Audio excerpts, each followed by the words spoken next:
আসসালামু আলাইকুম সুপ্রিয় দর্শক, চলে আসলাম আগামীকাল 28শে মে বৃহস্পতিবার ঈদের দিন। এই মুহূর্তে পর নিম্নচাপ, ভয়ঙ্কর কালবৈশাখী ঝড়, ভারী বৃষ্টি, বজ্র বৃষ্টি, বন্যা ও ঘূর্ণিঝড়ের আবহাওয়ার নতুন আপডেট নিয়ে এবার ঈদের দিন ভয়ঙ্কর দুঃসংবাদ। ধেয়ে আসছে কালবৈশাখী ঝড়, শক্তিশালী হয়েছে বৃষ্টি বলয় তুফান, জেলায় জেলায় ভারী থেকে অতি ভারী বৃষ্টির সতর্কতা।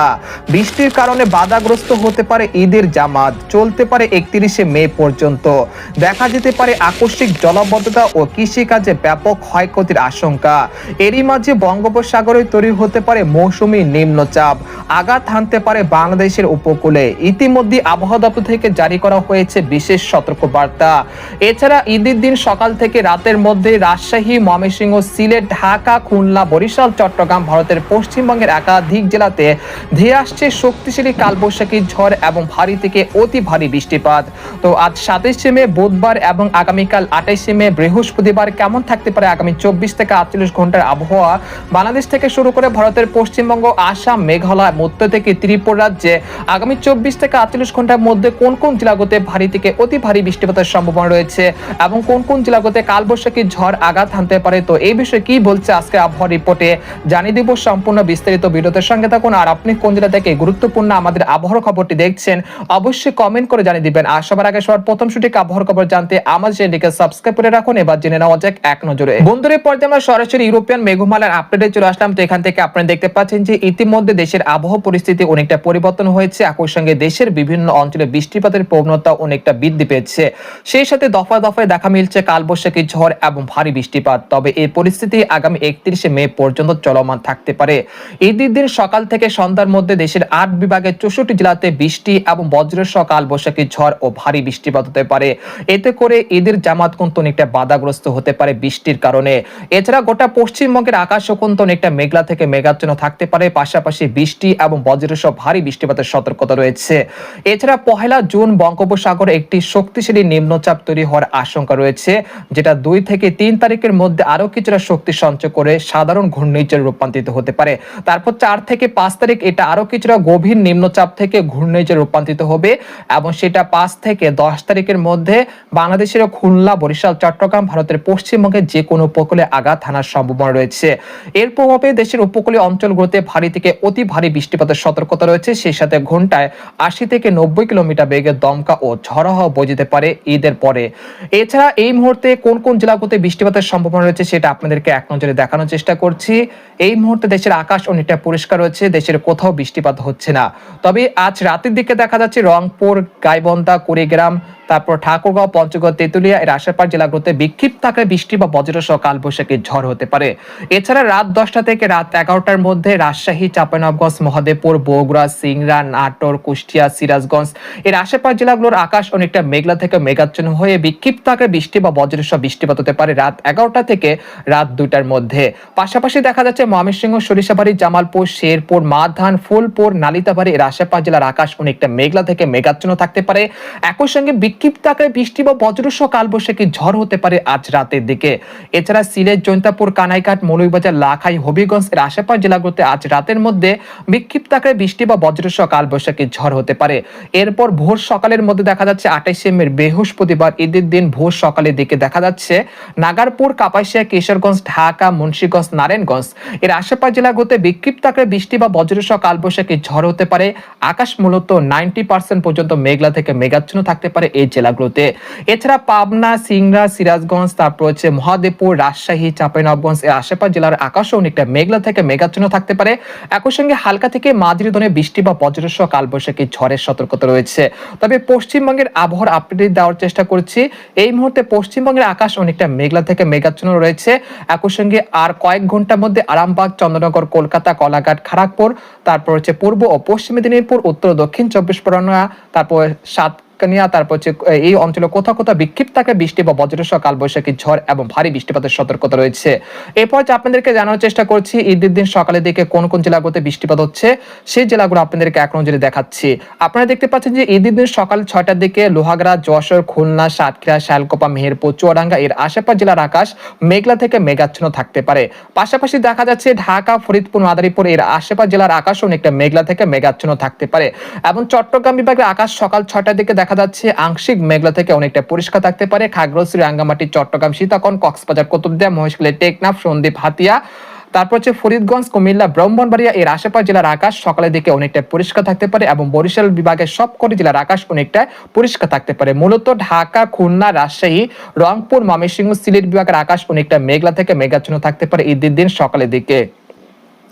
এরপর সকাল 8টা থেকে সকাল 10টার মধ্যে রাজশাহী, চাঁপাইনবাবগঞ্জ, তারপর হচ্ছে বগুড়া, সিংড়া, নাটোর, সিরাজগঞ্জ, পাবনা এর আশেপাশ জেলাগুলোতে বিক্ষিপ্ত আকারে বৃষ্টি বা বজ্রসহ বৃষ্টিপাত হতে পারে 28শে মে বৃহস্পতিবার পবিত্র ঈদ উল আজহার দিন। তাছাড়া দেখা যাচ্ছে কাপাসিয়া, ঢাকা, নাগারপুর, ফরিদপুর, কাপাসিয়া, মানিকগঞ্জ, মুন্সিগঞ্জ, গাজীপুরের আশেপাশ জেলাগুলোতে বিক্ষিপ্ত আকারে বৃষ্টি বা বজ্রসহ কালবৈশাখী ঝড় হতে পারে 28শে মে বৃহস্পতিবার পবিত্র ঈদ উল আজহার দিন সকাল 8টার দিকে। এরপর দেখা যাচ্ছে সকাল 8টার দিকে খুলনা, বরিশাল বিভাগের আকাশে কিন্তু মেঘের আনাগোনা বৃদ্ধি পাচ্ছে, একই সঙ্গে বিক্ষিপ্ত আকারে বৃষ্টিপাতের সম্ভাবনা থাকছে 28শে মে বৃহস্পতিবার সকাল 8টা থেকে সকাল 10টার মধ্যে খুলনা, বরিশাল, ঢাকা, রাজশাহী বিভাগের একাধিক জেলাতে। তবে এই সময় চট্টগ্রাম বিভাগের আকাশ মূলত পরিষ্কার থাকার সম্ভাবনা থাকছে। তারপর দুপুর 12টার দিকে দেখা যাচ্ছে দেশের আকাশে আংশিক মেঘলা থেকে মেঘাচ্ছন্ন থাকতে পারে, বিশেষ করে রাজশাহী, ময়মনসিংহ, ঢাকা বিভাগের সবকটি জেলার আকাশ দুপুর 1টার দিকে অনেকটা মেঘলা থেকে মেঘাচ্ছন্ন থাকার সম্ভাবনা রয়েছে। তারপর বিকেল 3টার দিকে দেশের আকাশ অনেকটা পরিষ্কার হতে পারে। তারপর বিকেল 4টা থেকে সন্ধ্যা 6টার মধ্যে শাইলকোপা, মেহেরপুর, যশোর, লোহাগাড়া, খুলনা, সাতক্ষীরা, বাগেরহাট এর আশেপাশ জেলাগুলোতে বিক্ষিপ্ত আকারে বৃষ্টি বা বজ্রসহ কালবৈশাখী ঝড় এবং ভারী বৃষ্টিপাত হতে পারে। পাশাপাশি দেখা যাচ্ছে নাগারপুর, কাপাসিয়া, কিশোরগঞ্জ, রাজধানী ঢাকা, ফরিদপুরের আশেপাশ জেলাগুলোতে বিকেল 4টা থেকে সন্ধ্যা 6টার মধ্যে বৃষ্টি এবং বজ্রসহ ভারী বৃষ্টিপাতের সম্ভাবনা থাকছে। এদিকে দেখা যাচ্ছে ময়মনসিংহ, সরিষবাড়ি, জামালপুর, মাধান, নেত্রকোনার আশেপাশ জেলাগুলোতে বিক্ষিপ্ত আকারে বৃষ্টি বা বজ্রসহ কালবৈশাখী ঝড় হতে পারে, যেটা দেখা যাচ্ছে ইউরোপিয়ান মেঘমালার আপডেটে। তো এখানে দেখা যাচ্ছে খুলনা, বরিশাল, ঢাকা, ময়মনসিংহ, সিলেট বিভাগের একাধিক জেলাতে সন্ধ্যা 6টা থেকে রাত 12টার মধ্যে বৃষ্টি এবং বজ্রসহ ভারী বৃষ্টিপাত হতে পারে। এই সময় ভারী বৃষ্টিপাতের সবচেয়ে তীব্রতা বেশি থাকতে পারে কাপাসিয়া, কিশোরগঞ্জ, লাখাই, মৌলভীবাজার, সিলেট, জৈন্তাপুর, কানাইঘাট এই অঞ্চলগুলোতে। এরপর দুপুর বা বিকেল রাতের দিকে দেখা যাচ্ছে দেশের আকাশ আংশিক মেঘলা থেকে পরিষ্কার থাকার সম্ভাবনা থাকছে। এরপর 29শে মে শুক্রবার ঈদের দ্বিতীয় দিন রংপুর, রাজশাহী, ময়মনসিংহ, ঢাকা, খুলনা, বরিশাল বিভাগের সবকটি জেলাতে বিক্ষিপ্ত আকারে বৃষ্টি বা বজ্রসহ কালবৈশাখী ঝড় হতে পারে। এই সময় ঝড়ের তীব্রতা বেশি থাকতে পারে পেতনিখোলা, আক্কেলপুর, আদামদিঘি, বগুড়া, নন্দীগ্রাম, শিবগঞ্জ, তারপর সরিষাবাড়ি, জামালপুর, কালিহাটি, তারপর সিরাজগঞ্জ, টাঙ্গাইল, বানিশতলী, নাগারপুর, বেড়া, শিবালয়, ধামরাই, রাজধানী ঢাকা, কাপাসিয়া, কিশোরগঞ্জ, তারপর হচ্ছে কেন্দুয়া, নেত্রকোনা এর আশেপাশ জেলাগুলোতে বৃষ্টির প্রবণতা সবচেয়ে বেশি থাকার সম্ভাবনা রয়েছে 29শে মে শুক্রবার পবিত্র ঈদ উল আজহার দ্বিতীয় দিন। তারপর দেখা যাচ্ছে যে সকাল 9টা থেকে সকাল 10টার মধ্যে ঢাকা, খুলনা, বরিশাল, রাজশাহী, ময়মনসিংহ বিভাগের কিছু কিছু জেলাতে বিক্ষিপ্ত আকারে বৃষ্টি বা বজ্রসহ কালবৈশাখী ঝড় হতে পারে।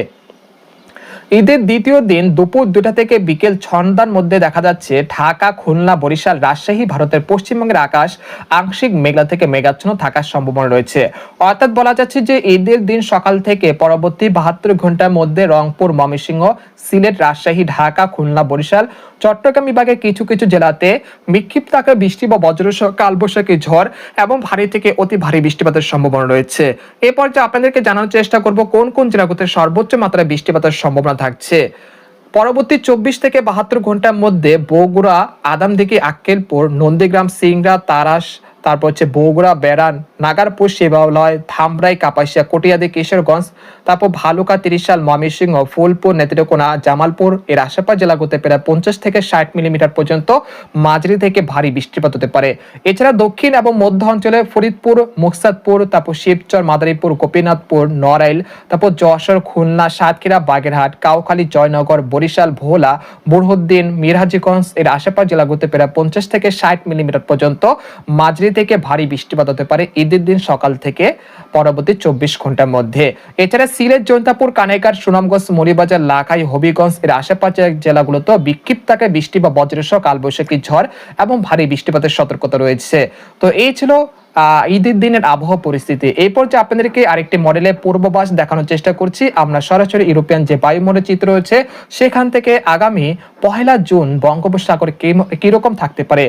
পহেলা জুন সোমবার দেখা যাচ্ছে দেশের কিছু কিছু জেলার আকাশ মেঘলা থেকে মেঘাচ্ছন্ন থাকতে পারে। একই সঙ্গে বঙ্গোপসাগরে একটি সার্কুলেশন তৈরি হতে পারে, যেটা 2 থেকে 3 তারিখের মধ্যে আরো কিছুটা শক্তি সঞ্চয় করে ঘন্টায় 65 থেকে 50 কিলোমিটার গতিবেগে এটা অগ্রসর হতে পারে। তারপর 3 থেকে 4 তারিখ এটা আরো কিছুটা শক্তি সঞ্চয় করতে পারে এবং 5 থেকে 10 তারিখ এটা বাংলাদেশের উপকূলে আঘাত হানার সম্ভাবনা থাকতে পারে। এই সময় বাতাসের সর্বোচ্চ গতি থাকতে পারে ঘন্টায় 80 থেকে 90 কিলোমিটার, অর্থাৎ এটি একটি সাধারণ ঘূর্ণিঝড়ে রূপান্তরিত হতে পারে এবং যার হাত ধরে কিন্তু দেশে মৌসুমী বৃষ্টি বলয় আসতে পারে জুন মাসের দ্বিতীয় সপ্তাহে। তো এই ছিল খবর। তো আজকের খবর এখানে শেষ করলাম। সবাই ভালো থাকুন, সুস্থ থাকুন, আল্লাহ হাফেজ।